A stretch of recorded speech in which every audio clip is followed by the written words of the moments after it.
Alright, greetings and peace, people. I'm back once again with some more info.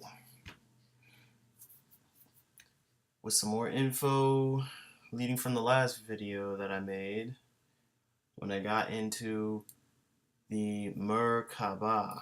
Now, in this video, what I'm going to do is what I've been trying to do for God knows how long now. In which sometimes I even wonder, why do I even fucking bother? Because, people, they don't want to hear this. They don't care to hear this. It might be about 10, maybe 10 people, 10 to 15 people out of the low 220 some views that I have on on the last video that, might actually become interested in these things. And I don't really blame people nowadays for not trusting a lot of people. I've been watching a lot of videos on YouTube lately, and I just let's just say I've been doing a lot of unsubscribing lately, more or less subscribing, because it's just I can see these things now. I can see the things that people are talking about. I mean, I can immediately spot the bullshit. It's just really sad. You got all these people around on, giving all this information. I'm not saying that all of them give bad information. No, I'm not saying this. But it seems as though the information that's given is not exactly helping. Why do I say that? Well, for instance, in the black community, we got two sides to a whole. One side over here, on the right side, you got your black conscious community, and on the other side here, you got your black Hebrew Israelite community. Okay, over here on the right side, in the black conscious community, you got a bunch of clowns running an operation. Okay, and on the left side here, you got another group of a bunch of clowns that dress up like clowns. So, why do I say that? Well, I mean, I understand I would probably run the risk of them getting a little antsy about me saying that, but I mean, really and truly, I don't give a fuck. I really don't care, because you know what? I've been to both sides. I've seen the crap they're talking about over there in the black conscious community. I've seen the crap that they're talking about over here in the Hebrew Israelite community. I started off in the whole Hebrew Israelite community, and you know what it is? It's a vortex of bullshit. Two halves. That's all it is. Two halves to a whole. Okay? Over here, you got one half the circle. Over here, you got another half the circle. Over here, they're giving half-truths. Over here, they're giving half-truths. And then you got the new person that comes along in between that. And then what? Oh, should I go left or right? Left or right? Well, it doesn't really matter. Some go left, some go right. It doesn't really matter. Because whether you go left or whether you go right, all you're getting is a bunch of half-truth.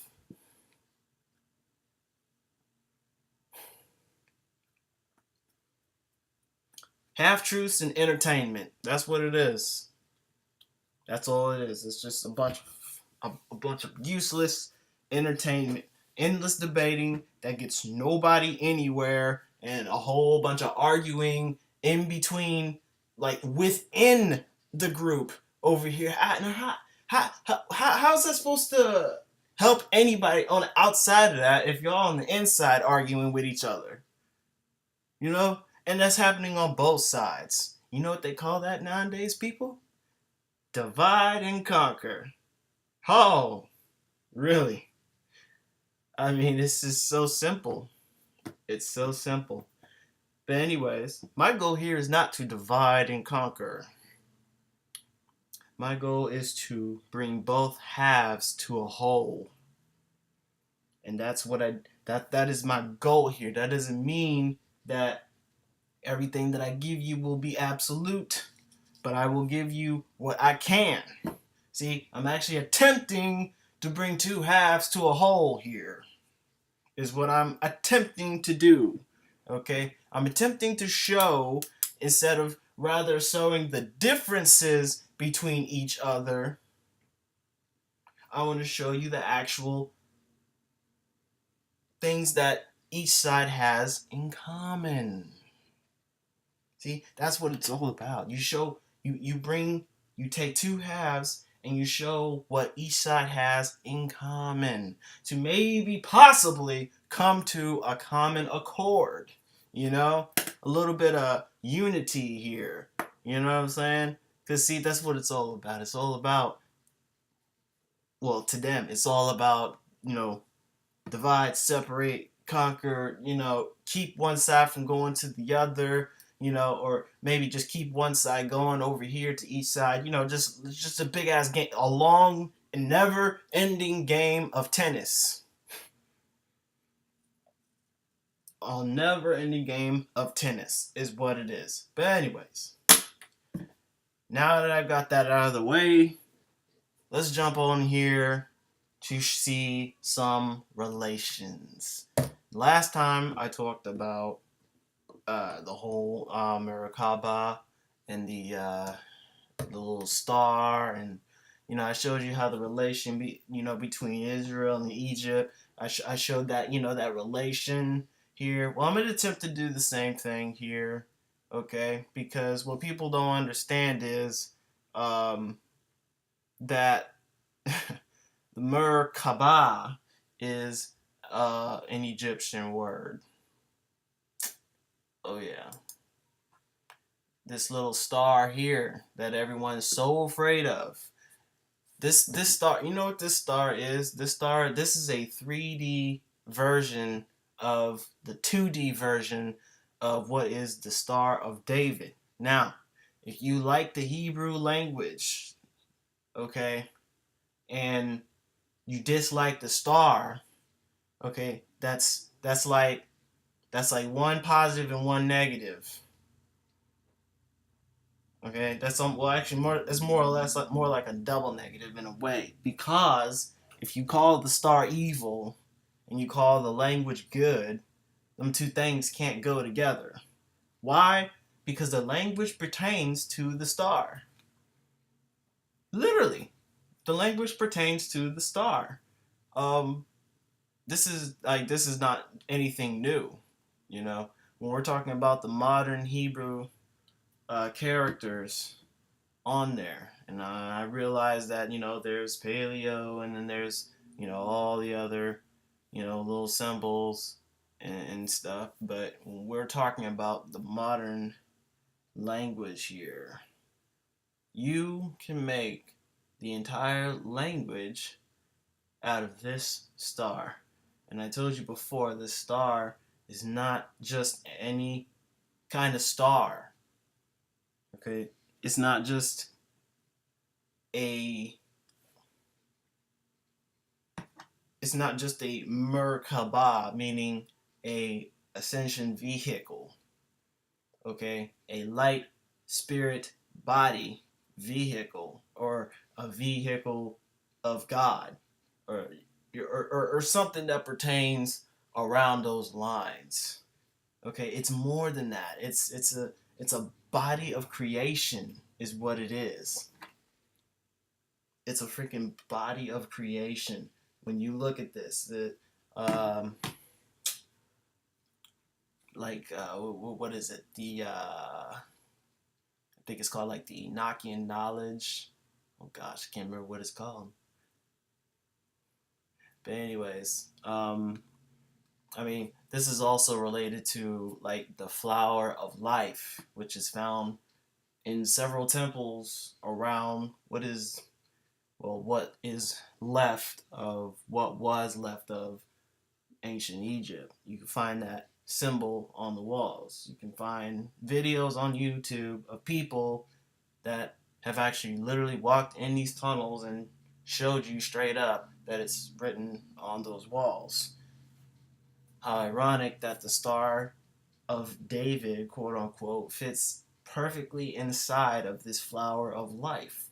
See, That's what I mean. The language, the star, the Kabbalah, all these things that you believe is evil, all these things correlate with each other.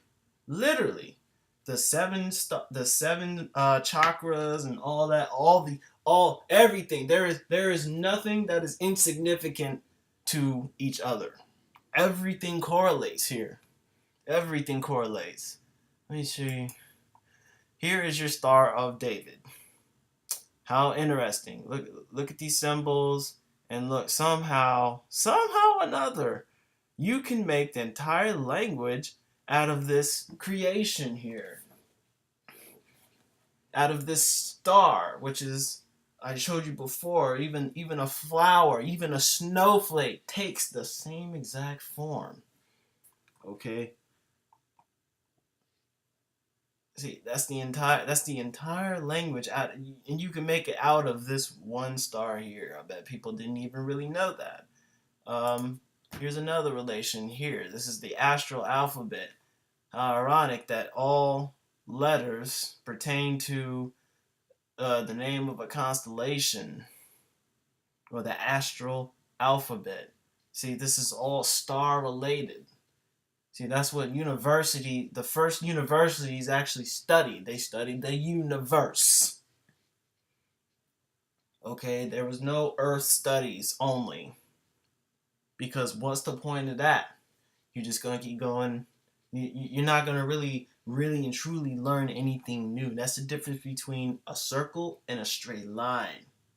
Okay, a circle, a vortex, redundancy over and over and over and over. You just keep going around and around and around and around. There's nowhere else to go.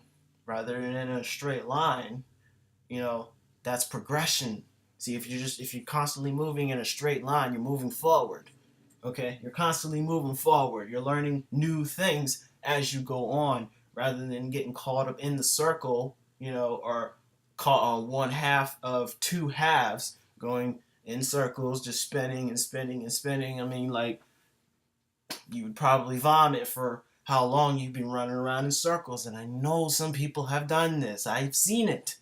I've seen people attempt to progress, and then they turn around because some paid agent told them that, hey, they redirected their attention away from them moving forward. And then what did they do? They brought them back to the other side. Okay, you can't trust everybody's what everybody is saying. I mean, if there's someone, for instance, and I'm not saying I'm perfect, because I'm not. I'm not gonna front like a lot of people be doing on here. I'm not gonna pound my chest and all that useless shit. I'm not gonna do all of that. What I mean? I'm gonna be myself here, and I'm gonna do what I believe needs to be done. You know what I'm saying? So, anyways, getting back to this, like I said last time, I showed you about the Merkabah, and hell, I even went into the Bible and showed you a verse that was Numbers 21 and 8, I believe it was, and I gave you an entire video out of those two verses, and just those Now, there's several other verses in there that also pertain to the same thing. Like when we're talking about Kabbalah and Tree of Life, it's the same thing. That the Kabbalah is actually pertaining to a code, a hidden code that is within, literally within. Okay, the angels and the ladder is a metaphor. It's a metaphor pertaining to a DNA strand. That is why your DNA is always constantly attacked. Okay, because when you ascend on the DNA ladder, or Jacob's ladder, for instance, more and more things unlock. This is why they call it junk DNA, because with 98, 97% of it, they have no idea what the hell it is. So they're saying the majority of your DNA is junk. But the reason why I can't figure it out is because it's your spiritual DNA. Okay?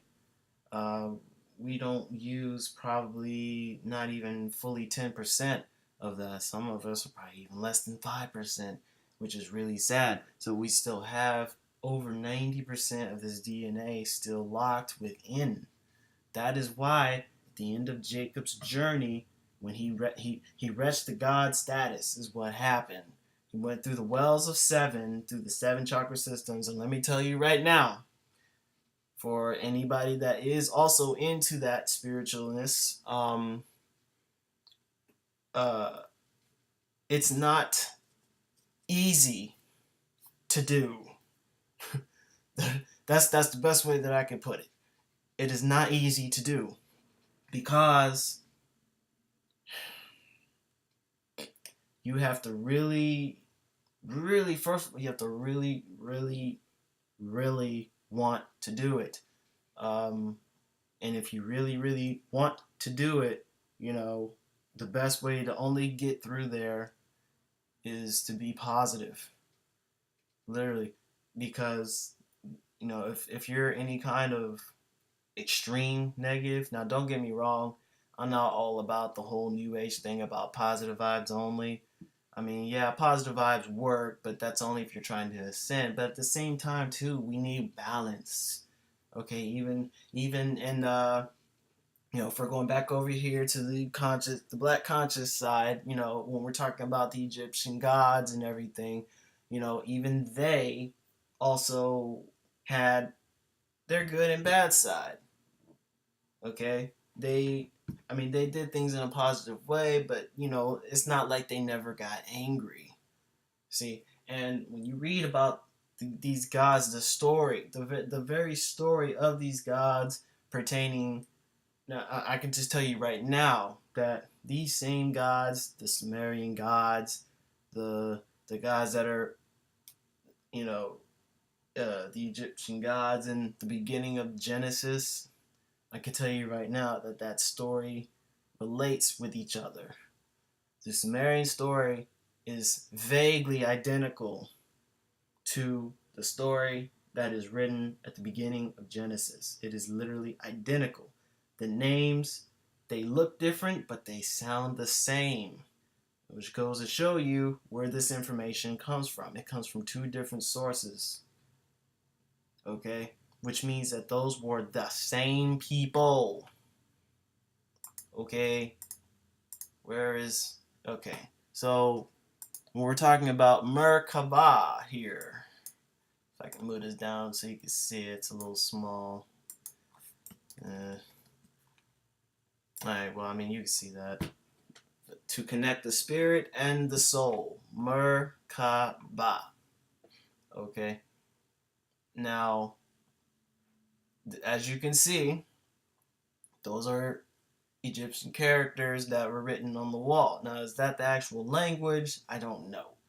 Okay, I don't heavily research on the Egyptian language right now. Maybe further down the line, but right now, I'm not really gonna go too far into that.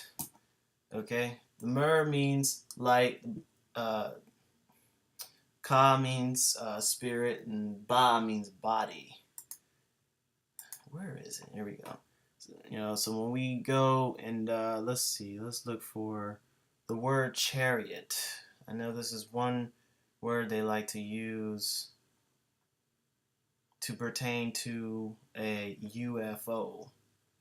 I believe that was the group. It starts with a It starts with a G, I think. I don't know. There's several groups out there that was promoting it. Now, are they wrong? Truthfully, no, they're not. See, his chariot. Here's the word: Merkaba. Once again, Merkaba, an Egyptian word in a Hebrew Bible. I'm just saying, it's ridiculous, guys. Like, serious. It's ridiculous. I really wish people would seriously open their eyes to see that this is all a game. That this is all a game of divide and conquer. Okay, when we talk about all these different things, we talk about numbers. We're talking about our reality, the matrix. Okay, we're talking about creation. We talk about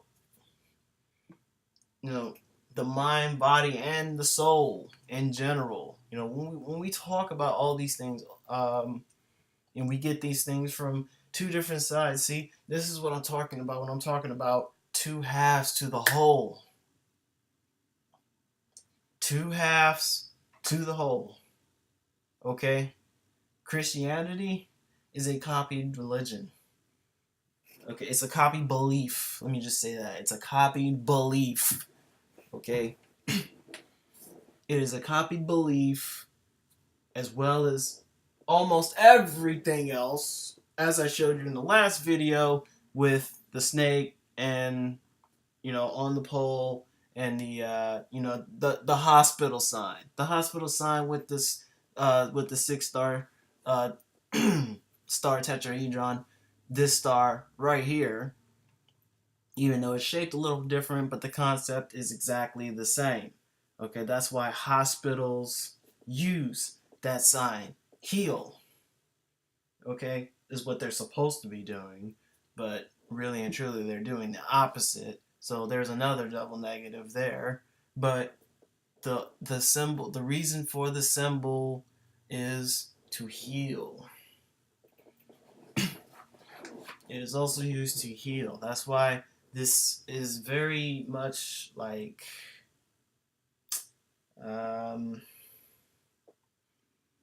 that this is why it pertains to the flower of life. When we're talking about life, living, the fruit of life. Okay, this could be talking about physical life, spiritual life, and it talks about pretty much all, like it pertains to all life. Let's just put it that way. Okay, it pertains to all life. It is what makes our reality, literally. That's why snowflakes have the same shape. That's why lilies, like Asiatic lilies, grow in the same shape. That's why many other plants and such grow with the same shape. Okay, and please, let's not be stupid. A pentagram is not like the Star of David. It has nothing to do with Star of Moloch, okay, the demon goat, or any of that crap. It has nothing to do with that whatsoever, okay? Uh, Hell, the devil, etc., Satan, all that, all that jazz is no such thing as that, okay? That's all just another metaphor used to control you, especially you people in the Christian religions. And I say that Christian religions because that's basically what they all are. Even their symbols are identical. But as I said before, this is an old belief made into a new belief by using different names, different characters, uh, added and taken away from the real stories, and so on and so forth. And